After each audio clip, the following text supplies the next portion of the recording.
When WagerTalk acquired the iconic Gold Sheet, the goal was to turn it into a modern, user-friendly product providing high-quality content and data. We're well on our way to achieving just that, and we want to show you how far it's come. From Friday, December 24th through Sunday, January 2nd, enjoy free access to the Gold Sheet. Just head to goldsheet.com and sign in using username free@goldsheet.com and use password free to get access to our NFL, college football, NBA, and college basketball content for the entire week. No credit card, email, or registration is required. Check it out. And if you enjoyed the new and improved Gold Sheet like we know you will, lock in savings now and grab our 2022 football Gold Sheet for just $99. That's right, until January 1st, 2022, we're taking $100 off the regular price of $199. From all of us here at WagerTalk Sports Memo and the Gold Sheet, we wish you a wonderful holiday season and a prosperous new year.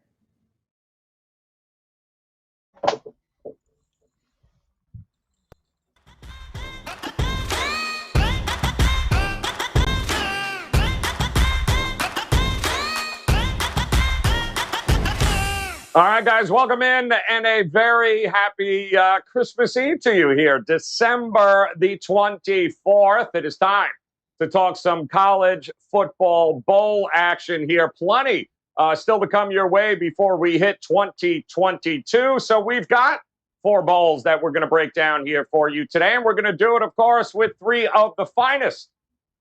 Gentlemen, scholarly, I mean, you name it.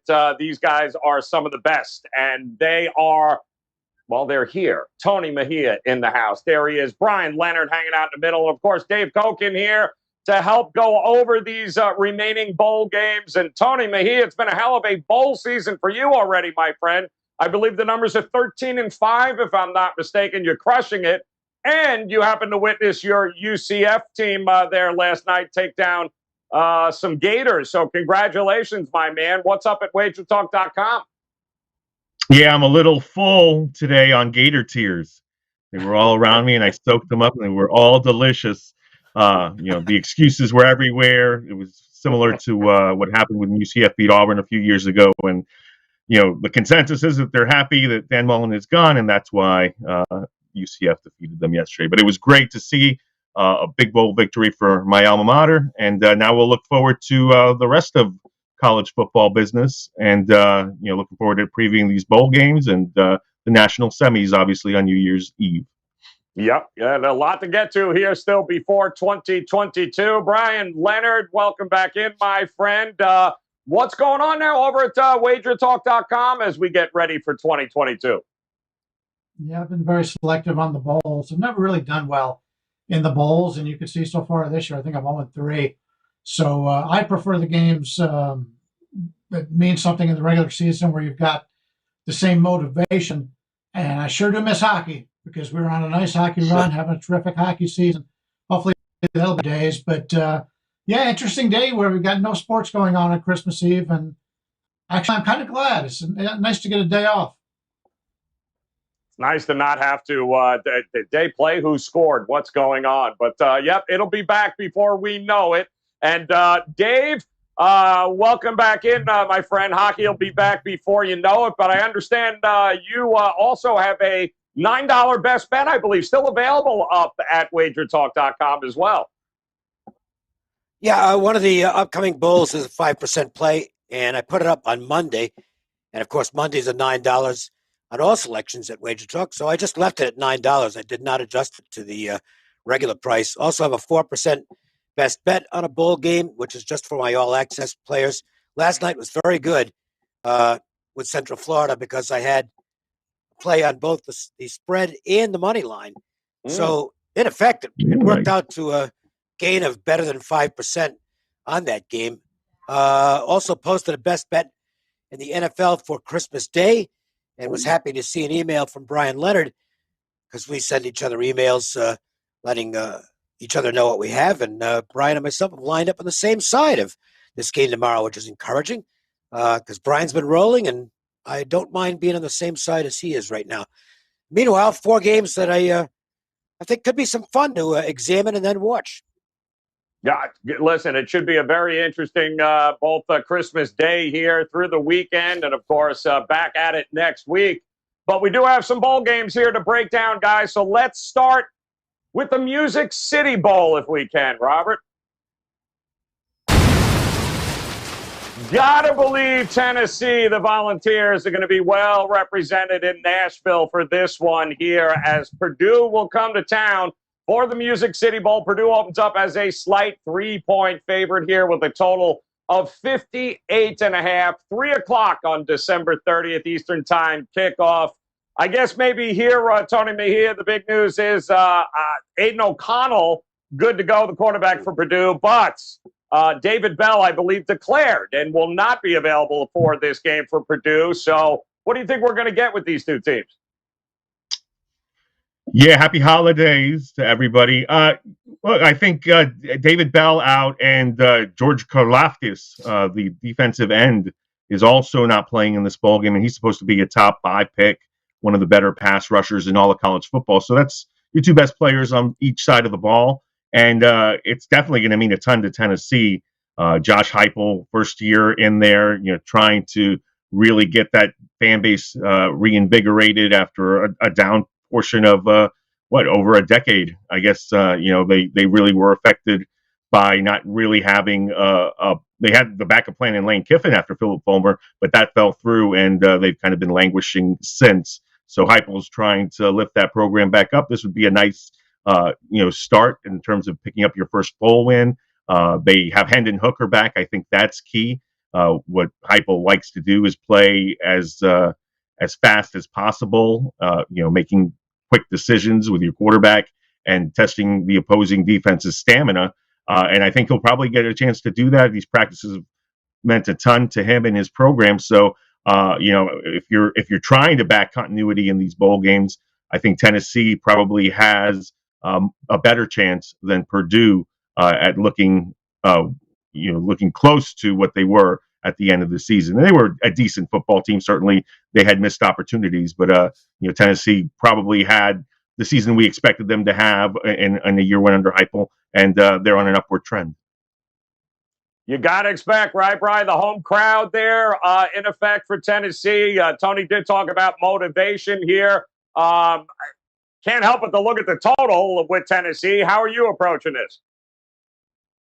Yeah, it's been played where Vanderbilt plays, and even though they're in the same conference, if any locals come to the game, they'll be rooting against Tennessee. They hate Tennessee. So I don't know how many locals will be showing up. Vanderbilt doesn't bring a lot there, but it's interesting how this line has moved. It opened Purdue 3. Now I'm seeing Tennessee 5. Yeah, it's 2 players. It's 2 really good players, but I think it's too much of an overreaction here. Between these 2 teams, I always take a look at how they do when they lose a turnover battle. Between the 2 teams, they're 8 when they lose a turnover battle on the season. So neither team has really been able to win unless they get some breaks on the season. Looking at the victories these teams have had, Purdue, number one, first off, has been an excellent underdog. Brom's been just a terrific coach. He's always been very good as an underdog. Take a look at the teams they beat this year. Probably the best teams they've beaten, where they win 24-7 at Iowa, and then they beat Michigan State 40-29. Those are pretty good wins. Iowa wasn't as good as what we saw early in the season. We all knew it was a mirage, but they were still a pretty good football team, and obviously Michigan State is the same. Tennessee, on the other hand, you take a look at the games they have won. Bowling Green, Tennessee Tech, Missouri, South Carolina, Kentucky, South Alabama, and the aforementioned Vanderbilt. To me, the only decent teams they beat were Kentucky and Missouri, and I never thought them was very good on the season. Kentucky's a pretty good team, but in the game against Kentucky, they win the game 45-42, despite being outgained 151 yards and had 18 less first downs. I like Purdue as an underdog. Purdue's the side I like in this game. I think it's been an over-adjustment here. Give me the Big Ten squad catching the points here against what I consider a slightly overrated Tennessee squad. All right, a little bit overrated, Tennessee and Brian Zines. What do you think here, Dave? How do you approach this game? I don't. I should have bet Tennessee on the opening number because I knew they were going to end up going off the favorite. and I could have set up a nice middle for myself with a +3 and now a +5. And I'm unhappy about that because I knew it was going to happen, and it did, and I didn't take advantage of it. That's an enormous middle. So I'm pretty much pissed off about what I didn't do. And as for the game, I haven't the slightest idea what's going to happen. To me, it's a toss-up.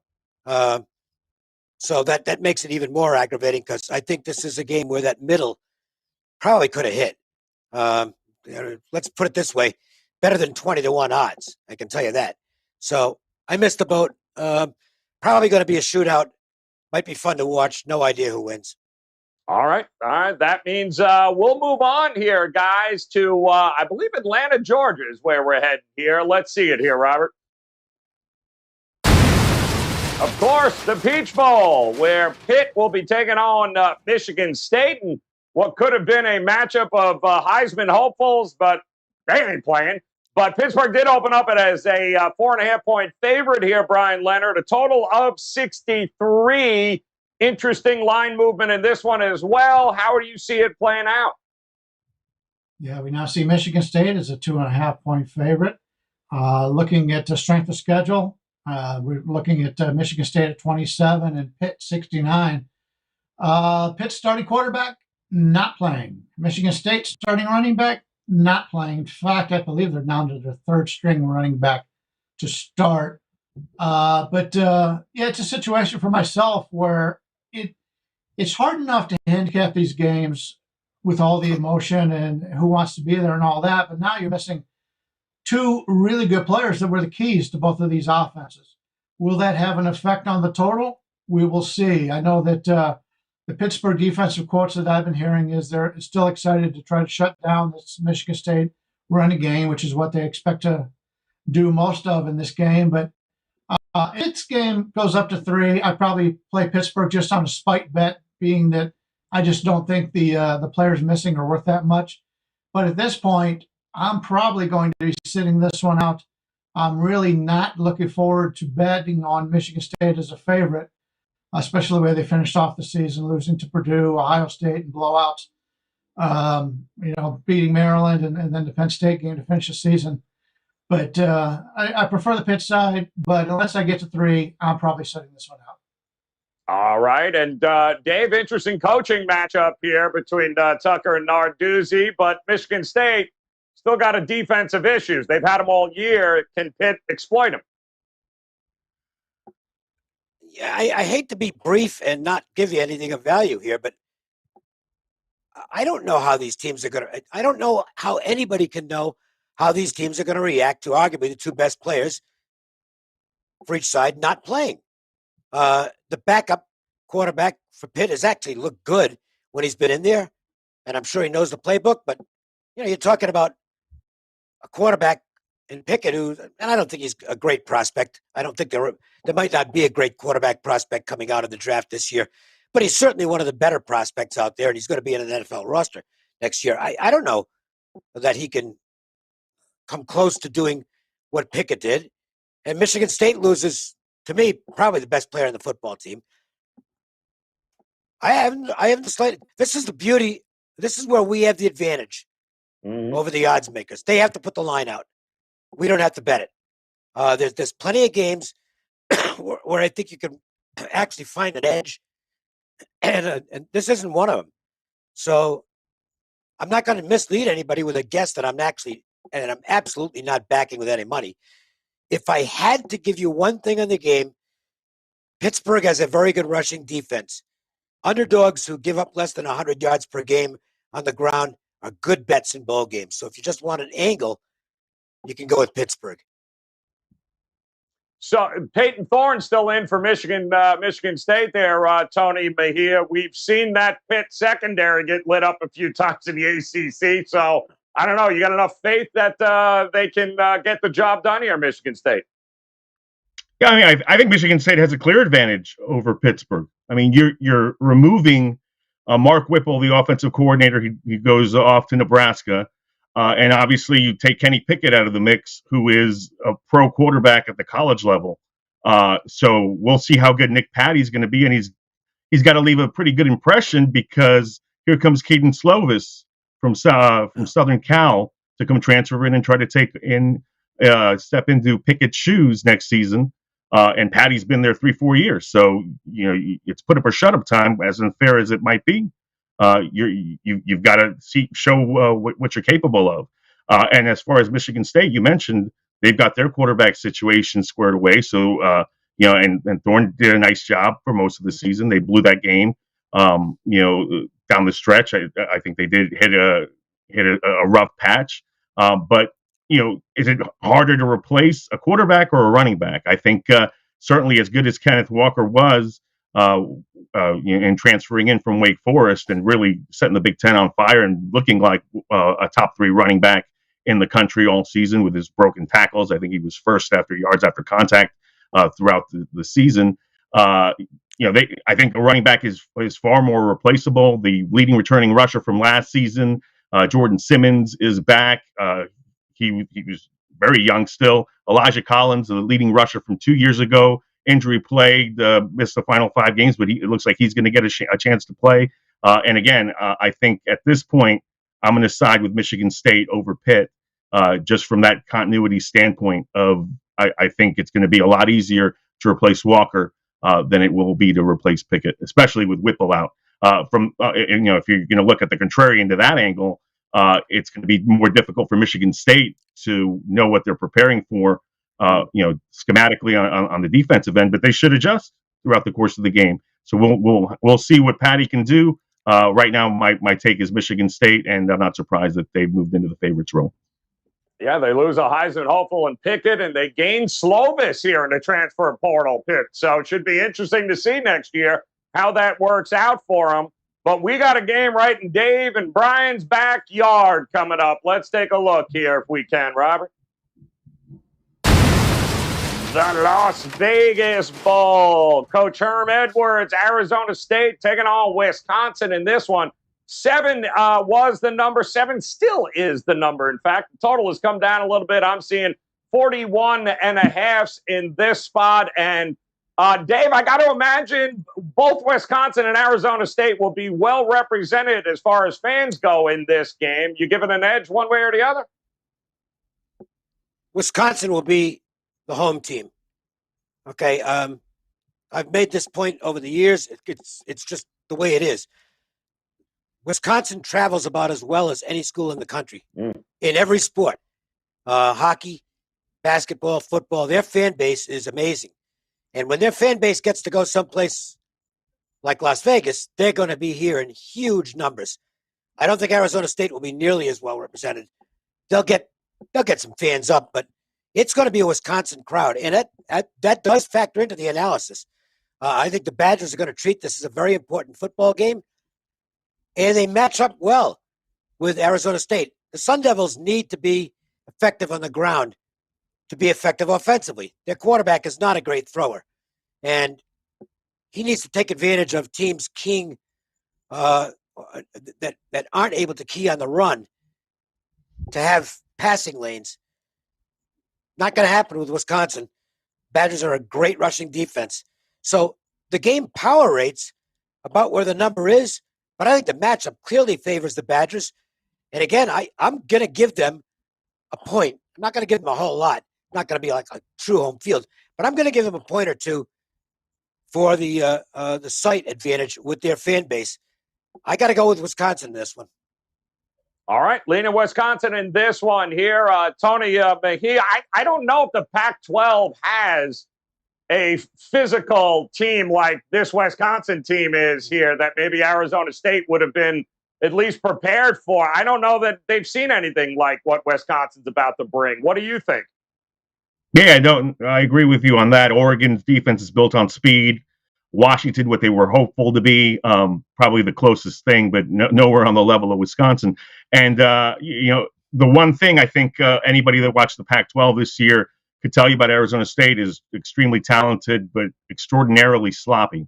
Penalties. They beat themselves time after time. And it's a shame, too, because Herm Edwards, so likable and such a good coach, from a pedigree standpoint, but he couldn't get these kids and his staff, which is star-studded, couldn't get these kids to really iron things out. Otherwise, I think they would have far exceeded what they were able to do, from a talent standpoint. And now we see that they're going to transfer a couple of guys out. DeMonte Trainum, their backup running back, is out. Rashad White, their starting running back, 1,000-yard rusher, opted to declare for the NFL draft, so he's not going to play. Their top two corners are out, same reason, NFL draft. And a big key for me, especially when you have a veteran offense in terms of your quarterback Samuels being there for a few years, so you can move forward and make the most out of your practices. You lack offensive line continuity because your starting center is out due to injury, and he's an all Pac-12 performer. A second or third year starting center, Donovan West, out due to injury. So that's Arizona State behind the eight ball as it is. And Paul Chryst says that all of his players, including the seniors, are going to play, and that's a rarity. So as long as there's no COVID outbreak, I have no problem laying the 6.5, 7 here. I agree with Dave on Wisconsin, essentially being one of those schools that you can count on to travel and create a home field edge regardless of venue. So I think so long as we don't get bit by the backdoor cover monster, because Wisconsin's too conservative offensively, I think they'll be able to melt down the closing minutes and win by double digits. Yeah, it's interesting, Brian, because when we usually see favorites of a touchdown or more with such a low total here, you tend to gravitate towards maybe the underdog in this one. But I don't know. Is there Arizona State? Do you give them an opportunity here to be able to pull this out? Yeah, they have the opportunity. I don't know if that is a major goal for them. Dave talked about Wisconsin's wanting to come out here and play a better game. They are coming off the loss, whereas Arizona State just beat Arizona. Although just about everybody beats Arizona, so I don't know if that's such a big deal. But Tony talked about the 4 missing players for Arizona State, and I think that'll be big. When you're giving up some defensive backs, it's always a chance for Wisconsin to spread the field a little bit, and then with the running attack, they should be able to beat up on this Arizona State Arizona State defense. And Arizona State, we know for a fact, is down to their third string running back. So when you've got a third string running back going against a team in Wisconsin that is really good against the run, that is a concern. Once again, Wisconsin off the loss to Minnesota. I prefer that side. You take a look at strength of schedule. We have Arizona State 67th, Wisconsin 6th. So that's in Wisconsin's value. I don't like to lay a lot of points in bowl games. I probably wouldn't lay more than 7, but right now we still got that number out there. So I'd agree with Dave. I think Wisconsin's probably the right side here. All right, Wisconsin is the play there. And now, of course, we got one final game, which is a bit of a switch going on in this bowl here. Let's take a look at it, Robert. Yep, Rutgers. Welcome to the Gator Bowl, taking on Wake Forest in this one. Rutgers replacing Texas A&M, who unfortunately for COVID reasons could not appear in this bowl game, but Rutgers replaces them. Wake Forest now 13.5 with a total of 61.5 here. So, Tony Mejia, I'll come to you. Give me your thoughts on Rutgers jumping in here against Wake Forest. Well, in digging around about this game, it was just funny to read the Rutgers reaction to being able to participate in bowl season. And Greg, what stuck out to me is Greg Schiano did a straw poll. So he wanted all of us to know it wasn't his authoritarian decision to play this game, because he called around to certain players and they agreed that they all wanted to play. And that was his quote.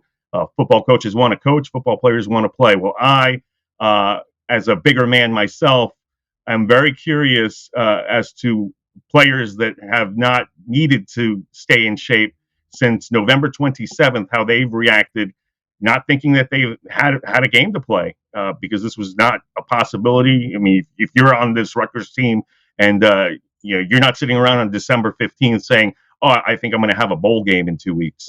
So you're doing what you do. I mean, and for some of those players, it absolutely is probably staying in shape and staying on top of things, but it can't be 100%. So huge disadvantage for Rutgers being thrust in this situation. They claim they'll be ready. They're a 2-touchdown underdog for a reason. And Dave Clawson, what you hear out of him is, thank goodness we'll get to play this game.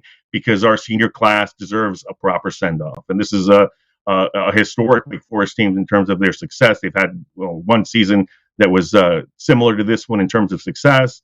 The quarterback is solid and coming back, so they can set a foundation going forward. And I think everybody that watches college football knows how good Clawson is in terms of coaching up an offense and really building team unity. They overperform every year, it seems. So I like Wake Forest. I'm not sure that I'd like to lay 2 touchdowns, but maybe a first half bet. From the standpoint of Wake Forest probably being a lot better inclined to be able to play a first half of football. Considering they were preparing for this and Rutgers wasn't up until a week ago. It is an interesting dynamic here, Bryan Leonard, right? I mean, the kids certainly were like, all right, see you later, see you next year. And now all of a sudden they're playing football again here. So how do you approach this game? Yeah, I probably don't, because I just don't have enough answers out here for you. Tony hit on it. The players from Rutgers, yes, the players wanted to play. The strength and conditioning coach says they've still been guys getting back to the locker room and doing the weightlifting. But that's different than getting on the field and playing. Maybe it's a benefit that they've been gone this long, so at least they get a little bit healthy. But it's a situation for me where you just don't have enough time to put in the game plan. And the problem with Wake Forest is they were training this entire time to play Texas A&M, a highly ranked team coming out of the SEC. Now they're playing a team from the Big Ten with the losing record. So yes, both teams want to get out and play. There's too many questions out here for me to make a judgment on it. I'll be sitting this one out, but it'll be interesting. Maybe we'll learn something for in the future if this happens again. It hasn't been since 2014, Dave, that Rutgers has actually been in a bowl game. So you got to think it's great for the university here, but what kind of Rutgers team are we going to get here? Well, look, I mean, if you're in New Jersey on New Year's, when you drive across the Times Square, I suppose, but probably better weather down in Florida. So, of course, they're going to take the bowl bid. I think the game's going to be high scoring.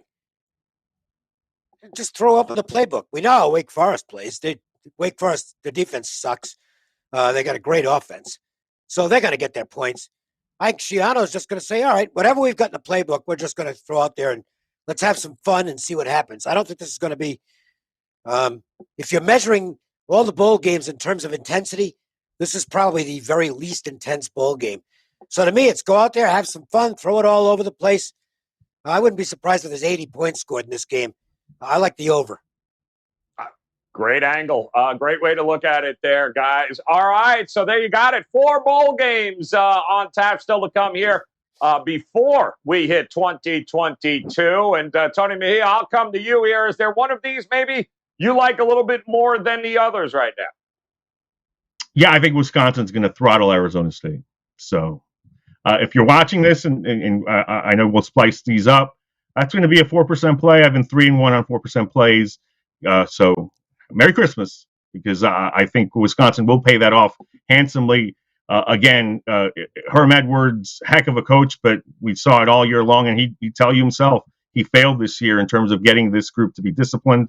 And you're playing Wisconsin with a lot of your best players out in a venue where you're probably going to be outnumbered, despite the proximity of Arizona to Nevada as opposed to Wisconsin. So it's going to be a fun day for Badger Nation. They'll win by double digits with the spread being what it is. I think it's an easy cover. Yeah, maybe if Jaden Daniels had played a little bit better this year and didn't take a step back, but he didn't do that. All right, Bryan Leonard, talk to us here. Is there one of these maybe you're leaning towards a little more than the others? Yeah, we talked about it a little bit earlier. I'll take Purdue. Looking at strength of schedule advantage, they were number 8 on the season, where Tennessee was 48. If you take a look at explosive plays of 10 yards or more, Purdue was up 46, and Tennessee was only up 5. So Purdue did better against a stronger list of teams that they played. I mentioned the wins that these teams have had. Tennessee's best win, probably against Kentucky, in a game that they were outgained by 130 yards and 18 first downs. I just don't think Tennessee's nearly as good as what their reputation is here. I know Purdue's missing some players, but the line differentials got me right on Purdue. I'll take Purdue plus the points here with a nice underdog coach. All right, good stuff there. Purdue it is over Tennessee. And Dave, I got to believe this Rutgers game might be something you're leaning towards. It is. I think it's going to be just a loose, relaxed, air it out, let's see what happens, fun game between Rutgers and Wake Forest. I don't think Wake Forest is going to have the intensity level that they would have had against A&M, a chance to beat a really big-name team. Rutgers is just going to – they're happy to be there, so they're just going to probably approach this as fun. And that should be a high-scoring game. I like the over between the Scarlet Knights and the Demon Deacons. New Year's Eve, 20 degrees. New Year's Eve, 75 on the beach in Jacksonville. Yeah, I'm with you, man. I am absolutely with you guys. Here's a quick reminder, though.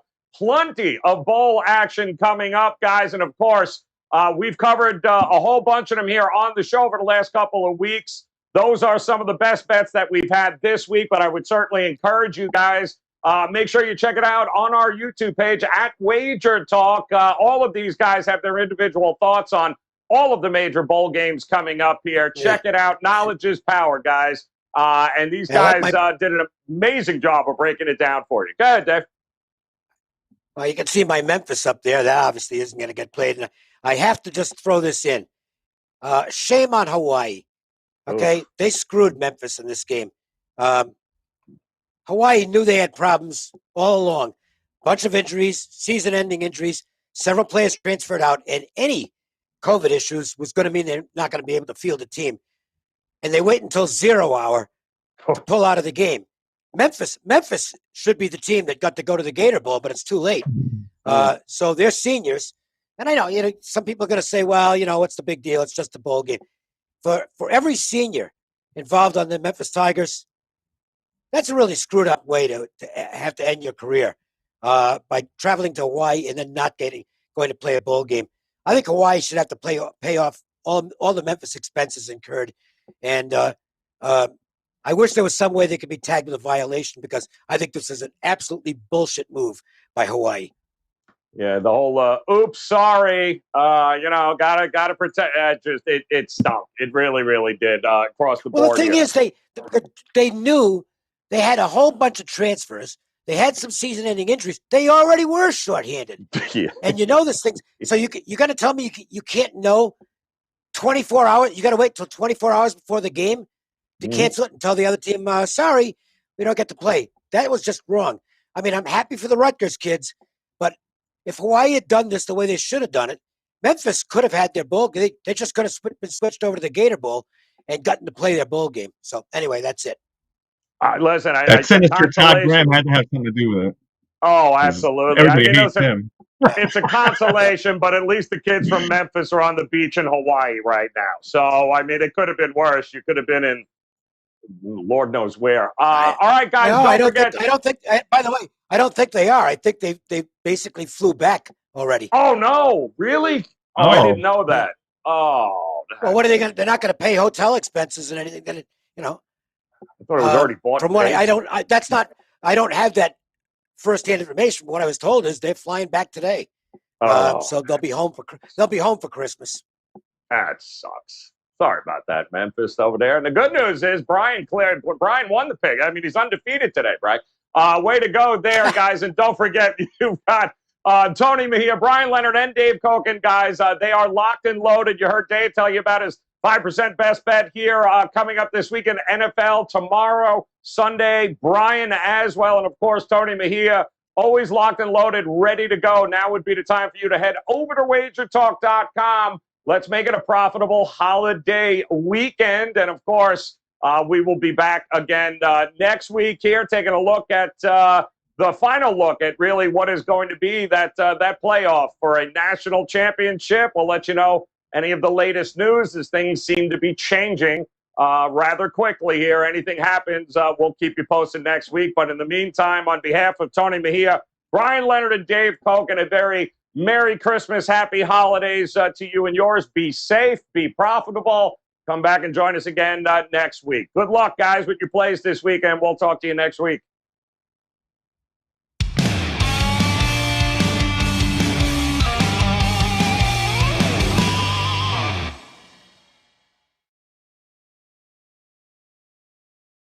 WagerTalk continues to be an innovator in this industry, and our WagerBucks program is just one example.